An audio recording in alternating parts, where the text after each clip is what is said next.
Olá, Brasil! Sejam muito bem-vindos a mais uma edição aqui do nosso Bem da Terra. E vamos aos destaques desta quinta-feira. A avaliação positiva do governo do presidente Jair Bolsonaro cresceu, de acordo com a Confederação Nacional do Transporte.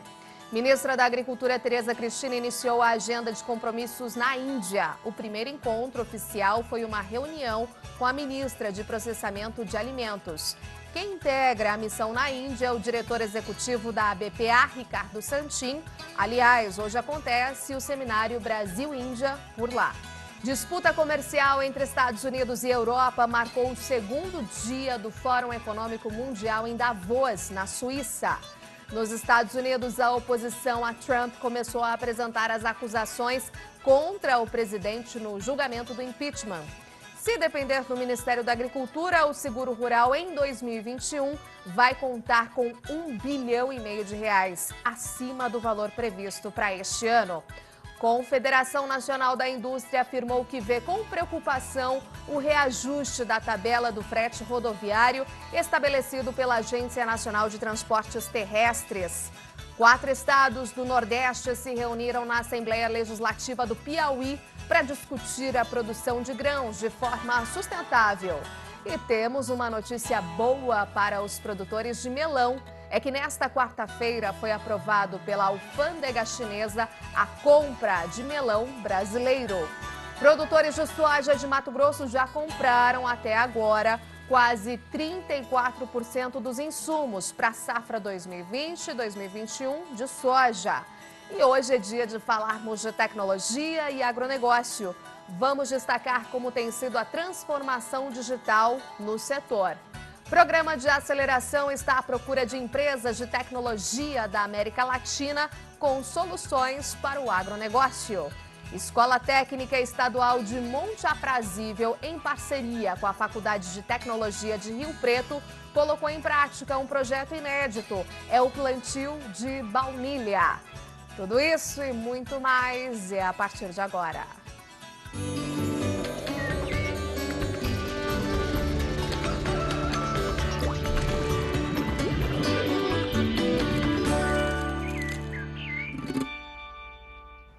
A gente abre aqui então com os destaques, as principais notícias do Brasil e do mundo pelos principais jornais do país. Vem para cá então, começamos com a Folha de São Paulo. Sem cargo oficial, irmão de Bolsonaro medeia verba. Renato Bolsonaro viabilizou liberação de 110 milhões de reais em recursos federais para prefeituras. Ele nega receber vantagens. Vamos aqui então para a foto, para o destaque, presidente Jair Bolsonaro e a atriz Regina Duarte. Noivado não é casamento.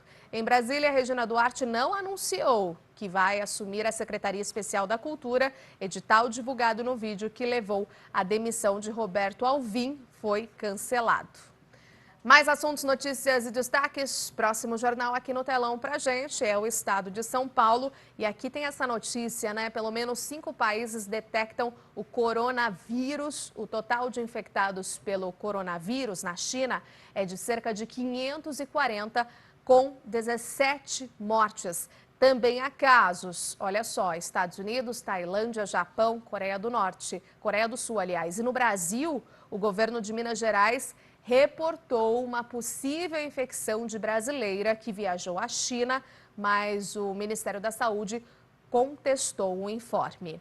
Aqui, liminar de Fux desautoriza Toffoli, Bolsonaro e Congresso. Implantação do juiz de garantias é suspensa por tempo indeterminado. Maia considera a decisão desrespeitosa. Tribunal de Contas da União deve exigir civis para conter filas no INSS. Mais assuntos, notícias e destaques. Próximo telão aqui para nós é a capa do Valor Econômico. União economiza 417 bilhões de reais com juros em 4 anos e BBD-TVM será privatizada até junho. Vamos agora à capa do Metro, jornal do Grupo Bandeirantes de Comunicação, e as notícias são essas. A principal manchete: só metade dos reajustes salariais supera a inflação. Trânsito e violência incomodam paulistano. Minas investiga caso suspeito de coronavírus, é o que a gente viu ali na capa da Folha também. E bicicletas amarelas de aluguel deixam São Paulo. Esses, então, os principais assuntos, as principais notícias do Brasil e do mundo através dos principais jornais do país. E como sempre, como é de costume, claro, na sequência a gente vem com a nossa previsão do tempo, com ela, Amanda Souza da Sumar Meteorologia, para sabermos das condições aí meteorológicas, quantidades de milímetros para os próximos dias. Oi, Amanda, bom dia para você. Olá, bom dia, Renata, bom dia a todos. O que temos de condições para hoje, para os próximos dias? Ainda temos muita chuva, viu, Renata? A chuva parece não querer ir embora, não tem dado trégua, principalmente no Brasil Central. E ainda tem previsão, sim, de muita chuva, não se descarta o risco de novos transtornos. Durante esta quinta-feira, olha só, tem previsão de chuva em praticamente todo o Brasil, apenas 2 pontos aqui com o tempo mais seco, mas a maior parte do território brasileiro realmente será marcada pela chuva durante esta quinta-feira. Maiores acumulados ainda no Brasil Central, desde Mato Grosso até o Espírito Santo, ainda sob a influência daquele corredor de umidade que não tem dado trégua. Ainda tem previsão de muita chuva, acumulados até na casa de 80, 90 milímetros, podem ser registrados entre Goiás, Minas e Espírito Santo. Aliás, já começou chovendo muito hoje no Espírito Santo, alguns pontos de Minas Gerais, e a tendência é que o dia seja realmente assim, muito fechado. Ainda tem a previsão de chuva a qualquer momento do dia. Tem previsão de chuva volumosa avançando também até a metade sul da Bahia. Por conta do avanço desse corredor de umidade, as instabilidades acabam se formando e tem previsão de chuva volumosa também em áreas aqui da Bahia. Por enquanto, é uma chuva muito bem-vinda, capaz aí de fazer a manutenção da água disponível no solo. Então, áreas produtoras aqui na Bahia devem sim ser beneficiadas pela chuva de hoje. Nos próximos dias também tem condição de chuva, Renata. Com relação às temperaturas, não sobe muito nessas áreas em amarelo do mapa. Vemos aí temperatura de 21, 25 graus, mas temos esse calor ainda persistindo, claro, em áreas da metade norte brasileira, bem comum, norte, nordeste, com temperaturas elevadas, alguns pontos ainda do centro-oeste com temperaturas de até 35 graus, e volta a esquentar no Rio Grande do Sul, tá? A partir de hoje já tem a condição de tempo firme, especialmente em áreas aqui do oeste gaúcho, então a temperatura volta a disparar, passa facilmente aí dos 30 graus. A tendência é que seja assim nos próximos dias, volta aquele calorão todo no Rio Grande do Sul. Tem previsão de chuva ainda em boa parte do Brasil no decorrer dos próximos dias. Esse corredor de umidade não vai embora e tem a chegada de uma nova frente fria amanhã. Hoje tem a possível formação de um ciclone subtropical, mas muito afastado aqui na costa. Em alto mar, pode sim ter aí ondas de 4 metros de altura, ventos de até 90 km por hora, mas na costa esse ciclone não deve influenciar muito não. Isso hoje, porque amanhã este ciclone pode dar origem a uma nova frente fria, e aí sim, essa frente fria também será subtropical, ou seja, ela já vai ser formada na altura do Rio de Janeiro e vai potencializar a chuva ainda mais sobre o sudeste nos próximos dias. Pois é, a gente está de olho aqui nessa quantidade de milímetros, de 100 milímetros. Também o sul, importante região de a gente ficar atentos, né? Região do Mato Piba também, a gente vem falando bastante sobre as condições para as lavouras aí de algodão, no caso. E claro, a gente tem que ficar atento às condições aí ideais para a colheita da soja, né? No Centro-Sul. Obrigada, Amanda. Até amanhã. Até amanhã. Tchau, tchau. Bom, e a gente começa aqui falando sobre política. A avaliação positiva do governo do presidente Jair Bolsonaro cresceu, de acordo com a Confederação Nacional do Transporte, que divulgou o resultado de uma pesquisa sobre o primeiro ano do governo Bolsonaro. Segundo o levantamento, a aprovação pessoal do presidente subiu de 41% para 47,8% de agosto do ano passado até agora. A avaliação positiva do governo também subiu de 29,4% para 34,5% nos últimos 5 meses. Já a avaliação negativa do governo caiu de 39,5% para 31% no mesmo período. E a ministra da Agricultura, Tereza Cristina, iniciou a agenda de compromissos na Índia. O primeiro encontro oficial foi uma reunião com a ministra de Processamento de Alimentos. Na agenda estão previstas reuniões com os ministros indianos que tratam da agricultura e alimentação no país, além da participação em encontros empresariais. Durante a visita, também será assinada uma declaração conjunta entre o MAPA e o Ministério Indiano da Pecuária, Pesca e Lácteos para a cooperação em saúde animal e melhoramento genético. A partir da parceria, a Embrapa vai oferecer capacitação para técnicos indianos em fertilização in vitro e transferência de embriões, além de apoiar a instalação de um centro de excelência em pecuária de leite na Índia. Cerca de 70 representantes de empresas brasileiras e de associações de diversos setores integram a missão. Desse total, há 16 empresas do agronegócio, como de carnes, frangos, suínos, etanol, algodão, feijão, pulses e cítricos. A partir desta sexta, a ministra vai integrar a comitiva do presidente Jair Bolsonaro e participar, junto com outros ministros e autoridades, de reunião com integrantes do governo local. Em 2019, as exportações agropecuárias para a Índia somaram 676 milhões de dólares. Alguns dos produtos agrícolas mais vendidos foram óleo de soja, milho, açúcar, algodão e feijão. E quem integra a missão na Índia é o diretor executivo da ABPA, Associação Brasileira de Proteína Animal, Ricardo Santin. Acontece hoje o seminário Brasil-Índia com a presença da ministra da Agricultura. Vamos acompanhar os detalhes. Amigos do Terra Viva, estamos aqui em Nova Delhi, na Índia, junto com a ministra Tereza Cristina, promovendo o seminário Brasil-Índia, complementariedade e parceria na segurança alimentar.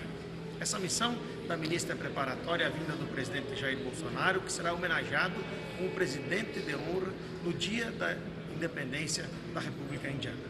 Aproveitando então esse momento com a presença de autoridades, vamos fazer esse seminário trazendo os importadores locais, as redes de alimentação e também a indústria local para conhecer a qualidade e a sanidade da produção brasileira. Esse país cresce a taxas muito grandes, mais de 7% ao ano, tem um processo de urbanização acelerado e precisa dessa complementariedade brasileira na segurança alimentar.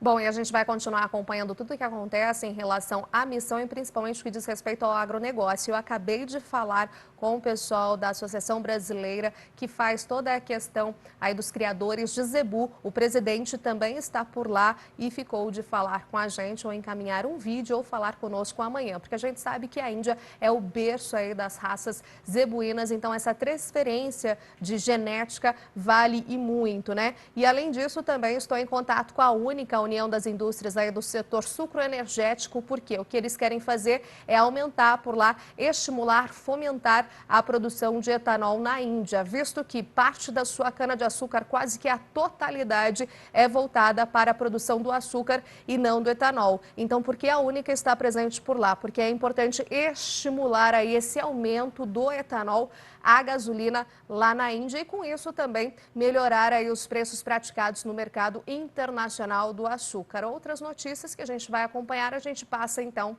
para vocês. E a disputa comercial entre Estados Unidos e Europa marcou o segundo dia do Fórum Econômico Mundial em Davos, na Suíça. A tensão ficou evidente em um painel com a presença do secretário do Tesouro americano e o ministro das Finanças britânico. Sajid Javid confirmou que o Reino Unido vai implantar em abril um imposto sobre serviços tecnológicos, o que deve prejudicar gigantes do setor como as americanas Google e Amazon. Ele disse que a taxação é temporária e será revertida quando houver um acordo internacional sobre o tema. Sentado logo ao lado, o secretário do Tesouro dos Estados Unidos, Steve Mnuchin, disse que a sobretaxa pode resultar numa retaliação por parte dos americanos. Na mira estão os veículos europeus. Em entrevista à TV Fox News, Donald Trump disse que os carros produzidos por companhias europeias podem ficar 25% mais caros. A França já considerou um imposto digital parecido, mas suspendeu a cobrança depois que a Casa Branca ameaçou aumentar as alíquotas de importação de produtos como o vinho francês. Na semana passada, os Estados Unidos assinaram a primeira fase do acordo para acabar com a guerra comercial com a China, que se arrastava há 2 anos. Com a trégua, a disputa com a União Europeia voltou a ficar em primeiro plano. E nos Estados Unidos, a oposição a Trump começou a apresentar as acusações contra o presidente no julgamento do impeachment.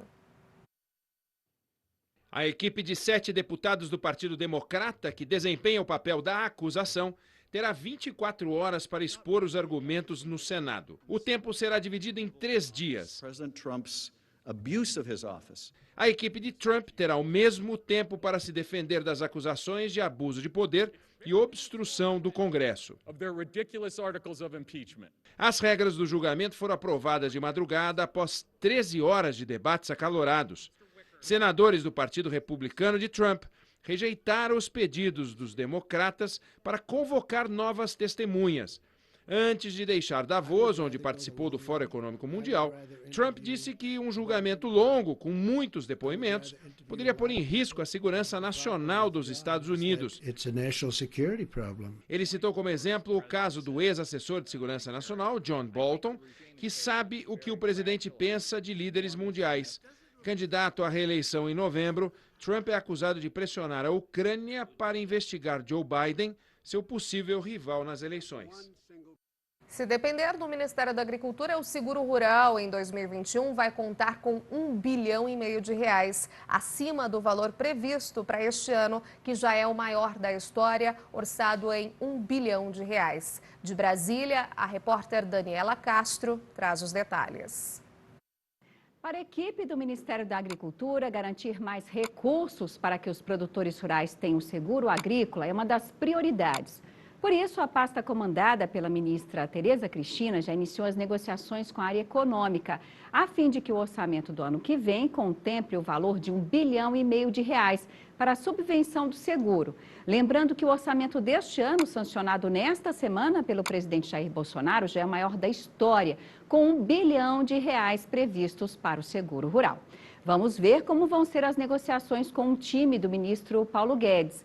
A intenção do Ministério da Agricultura é de que o anúncio seja feito até maio. Atualmente, o seguro rural no Brasil cobre apenas 10% da área plantada. Já nos Estados Unidos, essa cobertura chega a 90%. E a maior seca nos últimos anos, que acontece neste momento no Rio Grande do Sul, e prejuízos já calculados na soja e milho, mostram que o clima está cada vez mais afetado. Isso demanda ainda mais o seguro rural no campo. De Brasília, Daniela Castro para o Terra Viva, o canal que planta e cria o futuro. E a Confederação Nacional da Indústria afirmou que vê com preocupação o reajuste da tabela do frete rodoviário estabelecido pela Agência Nacional de Transportes Terrestres, a ANTT.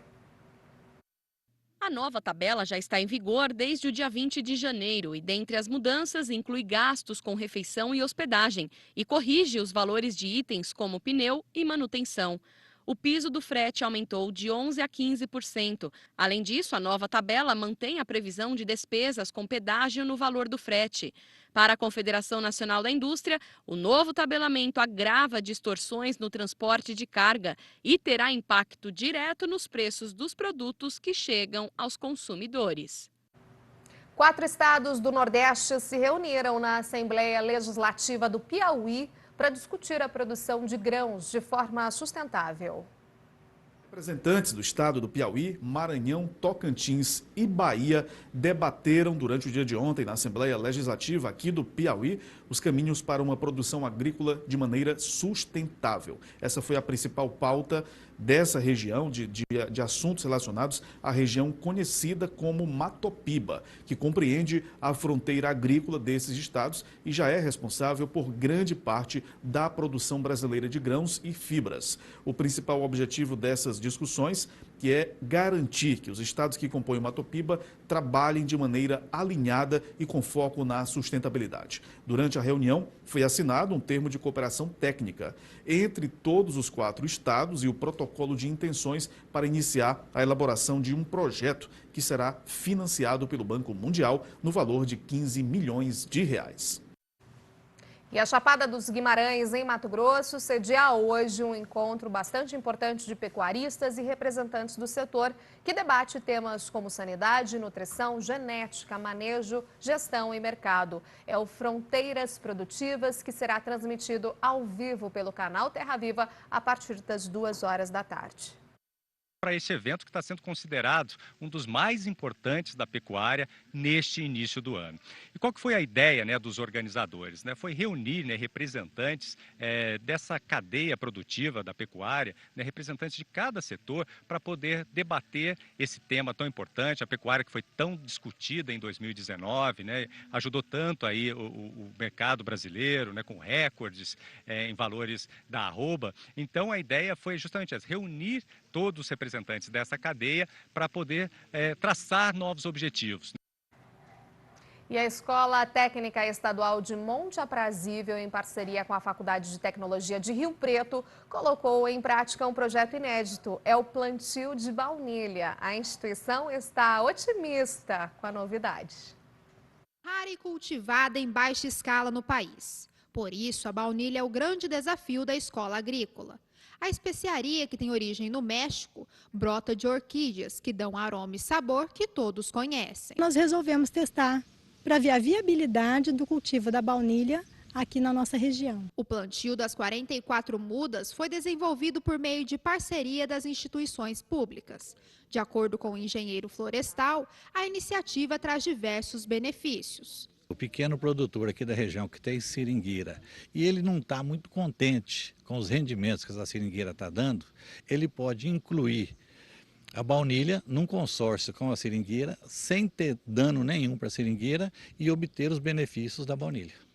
O projeto teve início em novembro do ano passado e deve passar por uma avaliação. A proposta é saber se o cultivo da baunilha é viável aqui para a região. Caso o resultado seja positivo, assim que as mudas florescerem, elas produzirão as favas. Neste caso, a baunilha pode ser comercializada no futuro. A plantação foi feita a partir de duas técnicas: o sistema florestal agrícola e a casa de vegetação. O João, que é colaborador do projeto, explica a diferença dos métodos de produção. Quando a Vitória trouxe para a gente os projetos, a gente não sabia como desenvolver ainda. Então ela deu a ideia de um projeto ensombreado na seringueira. Foi esse espaço que você está vendo aqui, que a gente já usou uma seringueira implantada. E o outro projeto, o outro espaço, foi um espaço com cobertura, com um tipo de um sombrite vermelho, para a gente ter uma ideia. O qual seria melhor, onde ela vai se comportar melhor, onde vai sair uma produção melhor. Por enquanto é possível ver só as folhas verdes enroladas no tronco.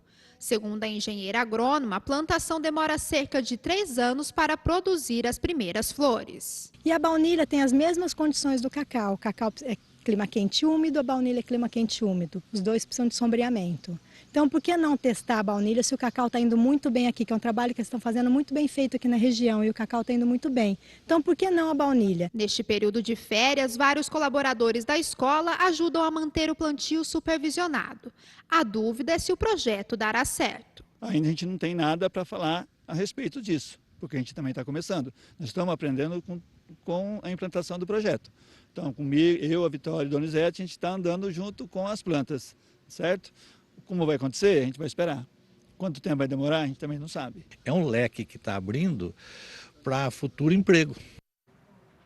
E temos uma notícia muito boa para os produtores de melão. É que nesta quarta-feira foi aprovado pela alfândega chinesa a compra de melão brasileiro. A China é o maior mercado consumidor de melões no mundo, com consumo de metade da produção mundial, o equivalente a mais ou menos 17 milhões de toneladas. Segundo projeções do mapa, se o Brasil conquistar 1% do mercado chinês, o volume de exportações da fruta já pode dobrar. Para a gente falar mais sobre esse assunto, eu converso agora com o gerente técnico de projetos da Abra Frutas, Jorge Souza. Oi, Jorge, bom dia para você. Notícia extremamente positiva para o setor. A gente acompanhou todos esses desdobramentos, né? Quando a comitiva da ministra estava na China e tudo mais, e abriu mercado para outros produtos agrícolas, aqueles que não são tão convencionais quanto as commodities. E a bola da vez justamente foi o melão. E aí a gente tem essa fruta bastante importante aqui para o nosso país. E claro, a gente abrindo esse mercado é um grande fôlego aí de exportação para nós, né? Ou seja, foi liberado no ano passado, só que agora que a alfândega chinesa então notificou ontem, nessa quarta-feira, de fato, essa liberação. Podemos importar, podemos comprar. Como é que vocês receberam essa notícia? Bom dia. Bom dia a todos, um grande prazer falar com vocês. Recebemos de uma maneira muito positiva, porque eram anos e anos trabalhando na tentativa de atingir esse objetivo e com esforços do setor privado e um apoio total do Ministério da Agricultura, conseguimos finalmente obter essa aprovação. E é um marco porque sabemos que o Brasil ele é um grande produtor mundial, ele é o terceiro produtor mundial, mas não é ainda um grande exportador. Estamos na 24ª posição no ranking mundial de exportadores de frutas frescas. E essa possibilidade de iniciar operando com o mercado da China vai nos ajudar muito no objetivo de estar dentro aí de 10 anos entre os 5 maiores exportadores também de frutas, já que já temos essa posição em outras cadeias produtivas como carnes, como café, açúcar, etc. Exatamente, ou seja, estamos entre os 3 maiores produtores, porém ficamos na 24ª posição ainda quando a gente fala em exportação do melão aí de frutas frescas, né, para fora. Com essa sinalização da China, foi noticiado que pelo menos 1% aí já de exportação a gente já consegue dobrar a produção brasileira. E aí sair do patamar de 24º para pelo menos assim 10º, você acredita já num futuro aí nos próximos anos que isso ocorra, Jorge? Somos positivos com essa visão de uma melhoria na posição. Evidentemente, o mundo ele é dinâmico e competitivo. Da mesma forma que o Brasil trabalha para conquistar novos mercados, aumentar seus volumes, o seu faturamento nas exportações, outros concorrentes, outros países também trabalham.